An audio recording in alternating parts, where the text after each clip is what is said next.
Welcome back to What's Up Stratford, our April edition. And joining me is Jamie, the general manager from the BIA. Jamie, thanks so much for joining me. Thanks for having me, Peter. It's great to be here.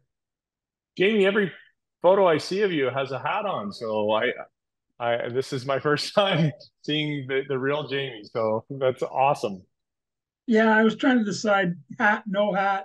I'm in the house, in the office, so I figured I'd let the hat go this time. So you're the general manager of the BIA, which means you're representing 300 local businesses.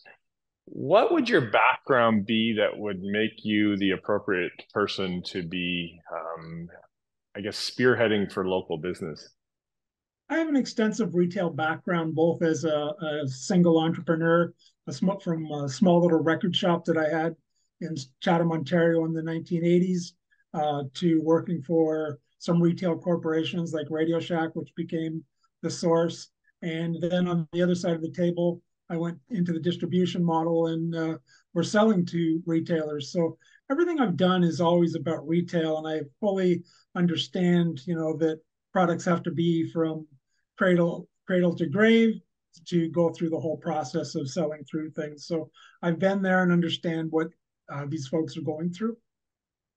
What does the BIA do in relation to its membership? The BIA does a lot of things. I mean, we have projects that we work on that animate the downtown through different events that we have, through art projects.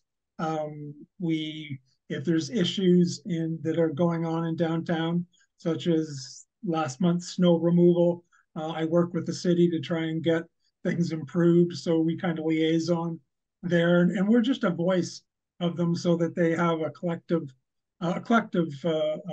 voice going forward. So tell me about the BIA's new strategic plan. It's a project that we're working on. It's When I came in July, I realized that we needed to look at updating our plan because it hadn't been looked at for a couple of years with COVID and everything. So it's time to put in a new 5-year plan that will look at taking us over the next few years and give us some direction. Yeah, that's great. Part of that plan is that you have a policy now that's an art policy. What is that about? What we did, we enlisted a group called Steps, and they are an art company that helps promote art and do policies and things. And what it does is it gives us the framework and the guidelines to go right through from a cradle to grave of how to um, take the right steps to make sure that you're getting the right call out to artists, to choosing artists, to deciding where locations are. And it's all based on what is going to be best for the community. Yeah, that's great. Um, Downtown bucks, I love them. So what's going on with the downtown dollars? Oh, I'm glad you asked that one. We've been very successful with downtown dollars for a number of years, and they've always been a paper format. And we're now looking at taking them electronic so that it'll open them up to more people, reduce paper, make them easier to manage, and offer some great reporting structures that we can calculate where they're being cashed in at, and just do different types of um, reports that we can help us to make better business decisions. Yeah, that'll be awesome. Jamie, can you tell us and share your own accessibility journey and what you're doing related to that within the city?